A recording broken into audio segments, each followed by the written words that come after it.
ಆದ್ಯ ನ್ಯೂಸ್ಗೆ ಸ್ವಾಗತ. ನಾನು ಸತೀಶ್ ಪವಾರ್. ನಾವು ಇವತ್ತು ಚನ್ನಗಿರಿ ಪಟ್ಟಣದ ವಿವಿಧ ದೇವಸ್ಥಾನಗಳಲ್ಲಿ ಒಂದು ನವರಾತ್ರಿ ಹಬ್ಬದ ಅಂಗವಾಗಿ ವಿಶೇಷವಾದ ದೇವಿಗೆ ಒಂದು ವಿಶೇಷವಾದ ಅಲಂಕಾರವನ್ನು ಮಾಡಿದ್ದಾರೆ. ನಾವು ಚನ್ನಗಿರಿ ಪಟ್ಟಣದ ಎಲ್ಲ ದೇವಾಲಯಗಳಿಗೂ ಸಹ ಭೇಟಿ ಕೊಟ್ಟಿದ್ದೀವಿ. ಹಾಗೆಯೇ ಚನ್ನಗಿರಿ ಪಟ್ಟಣದ ಆರ್ಯವೈಶ್ಯ ಸಮಾಜದ ಒಂದು ಕನಿಕಾ ಪರಮೇಶ್ವರಿ ದೇವಸ್ಥಾನಕ್ಕೂ ಸಹ ಬಂದಿದ್ದೇವೆ. ನಾವು ನೋಡಿ, ನವರಾತ್ರಿ ಹಬ್ಬದ ಅಂಗವಾಗಿ ವಿಶೇಷವಾದ ಒಂದು ಅಲಂಕಾರ, ಪೂಜಾ ಅಲಂಕಾರವನ್ನು ಈ ದೇವಸ್ಥಾನದಲ್ಲಿ ಮಾಡಿದ್ದಾರೆ. ಹಾಗೆಯೇ ಚನ್ನಗಿರಿ ಪಟ್ಟಣದ ಒಂದು ಕುಕ್ಕೋಡೇಶ್ವರಿ ಮರಾಠ ಸಮಾಜದ ವತಿಯಿಂದ ಒಂದು ಕುಕ್ಕೋಡೇಶ್ವರಿ ದೇವಸ್ಥಾನ ಇದೆ, ಅಲ್ಲೂ ಸಹ ದೇವಿಗೆ ಎಲೆಯ ಅಲಂಕಾರವನ್ನು ಮಾಡಿದ್ದಾರೆ. ಹಾಗೆಯೇ ಬನಶಂಕರಿ ದೇವಸ್ಥಾನದಲ್ಲಿ ಒಂದು ವಿಶೇಷವಾದ ಪೂಜೆ, ಹಾಗೆ ಕಾಳಮ್ಮನ ದೇವಸ್ಥಾನದಲ್ಲೂ ಸಹ ಒಂದು ವಿಶೇಷವಾದ ಪೂಜೆ ಮಾಡಿದ್ದಾರೆ. ನವರಾತ್ರಿಯ ಒಂದು ಹಬ್ಬ ಅನ್ನೋದು ಚನ್ನಗಿರಿ ತಾಲೂಕಿನಾದ್ಯಂತ, ಒಂದು ಪಟ್ಟಣದಲ್ಲಿ ಹಾಗೆ ಚನ್ನಗಿರಿ ತಾಲೂಕಿನಾದ್ಯಂತ ಒಂದು ವಿಶೇಷವಾದ ಒಂದು ಕಾರ್ಯಕ್ರಮವಾಗಿದೆ. ಯಾಕಪ್ಪ ಅಂತಂದರೆ, ನವರಾತ್ರಿ ಹಬ್ಬದಲ್ಲಿ ಎಲ್ಲ ದೇವಾಲಯಗಳಲ್ಲೂ ಸಹ ದೇವಿಯನ್ನು ಈ ರೀತಿ ಒಂದು ಪಟ್ಟಕ್ಕೆ ಕೂರಿಸಿದ ನಂತರ ಒಂದು ಬನ್ನಿ ಮುಡಿಯುವ ಕಾರ್ಯಕ್ರಮಕ್ಕೆ ಒಂದು ಮೌದ್ಗಲ್ ಆಂಜನೇಯ ಸ್ವಾಮಿ ದೇವಸ್ಥಾನ ಹತ್ರ ಒಂದು ಬನ್ನಿ ಮಂಟಪ ಅಂತ ಇದೆ. ಸೊ ಆ ಬನ್ನಿ ಮಂಟಪಕ್ಕೆ ಎಲ್ಲರೂ ಹೋಗಿ ಬನ್ನಿ ಮುಡಿಯುವುದು ಫಸ್ಟಿಂದನೂ ಒಂದು ವಾಡಿಕೆಯಾಗಿ ಬಂದಿದೆ. ಆ ಬನ್ನಿ ಮಂಟಪದಲ್ಲಿ ಇಡೀ ಎಲ್ಲ ಚನ್ನಗಿರಿ ಭಾಗದ ಒಂದು ಏನು ಜನ ವಿವಿಧ ಕಡೆಗಳಲ್ಲಿ ಕೆಲಸ ಮಾಡ್ತಿದ್ದಾರೆ ಅವರೆಲ್ಲರೂ ಸಹ ಬನ್ನಿ ಹಬ್ಬಕ್ಕೆ ಬರ್ತಾರೆ. ಬನ್ನಿ ಮುಡಿದ ನಂತರ ಬನ್ನಿ ಮುಡಿದನ್ನು ಜನರಿಗೆ ಒಂದು ಹಿರಿಯರಿಗೆ ಕೊಟ್ಟು ಒಂದು ಹಿರಿಯರ ಒಂದು ಆಶೀರ್ವಾದವನ್ನು ಸಹ ತೆಗೆದುಕೊಳ್ಳುವಂಥ ಒಂದು ಕಾರ್ಯಕ್ರಮ ನಿರಂತರವಾಗಿ ನಡೆದು ಬಂದಿದೆ.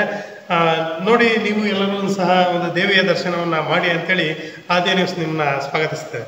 ಧನ್ಯವಾದ. ಸುಬ್ರಹ್ಮಣ್ಯ ಶ್ರೇಷ್ಠಿ ಅಂತೇಳಿ ಸಮಾಜದ ಆರ್ಯವೈಶ್ಯ ಸಮಾಜದ ಸೂಪರ್ವೈಸರ್ ಆಗಿ ಕೆಲಸ ಮಾಡ್ತಿದ್ದೀನಿ ದೇವಸ್ಥಾನದಲ್ಲಿ.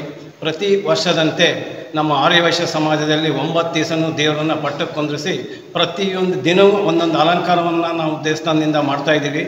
ಭಕ್ತಾದಿಗಳು ಎಲ್ಲರೂ ಹೆಚ್ಚಿಗೆ ಇಲ್ಲಿ ಬಂದು ಈ ಅಮ್ಮನವರ ದರ್ಶನವನ್ನು ಮಾಡಿ ಪ್ರಸಾದ ವಿನಿಯೋಗ ಮಾಡ್ತಾರೆ. ಎಲ್ಲರೂ ತಗೊಂಡು ಹೋಗೋಕ್ಕಾಗಿ ಕೇಳ್ಕೊಳ್ತೇವೆ.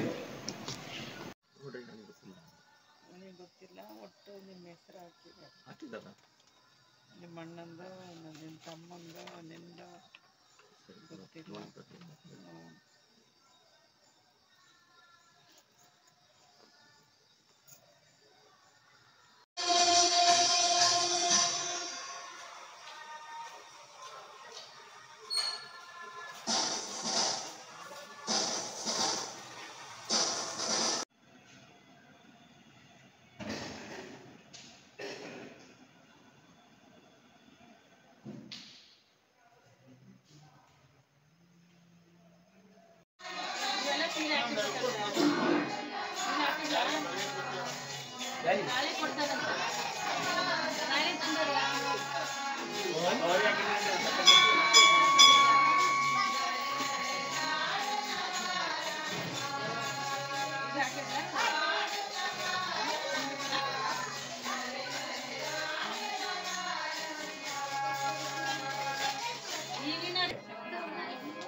ಶ್ರೀ ಕುಕ್ಕೋಡೇಶ್ವರಿ ಅಂಬಾಭವಾನಿ ಮರಾಠ ಬೀದಿ ಚನ್ನಗಿರಿ ಟೌನಿಂದ 9 ದಿವಸ ಬೆಳಿಗ್ಗೆ ಅಭಿಷೇಕ, ಸಾಯಂಕಾಲ ಅಮ್ಮನವರಿಗೆ ಪ್ರತಿನಿತ್ಯ ಅಲಂಕಾರ ಇರ್ತದೆ. 9 ದಿವಸ 9 ಅಲಂಕಾರ ಐತೆ.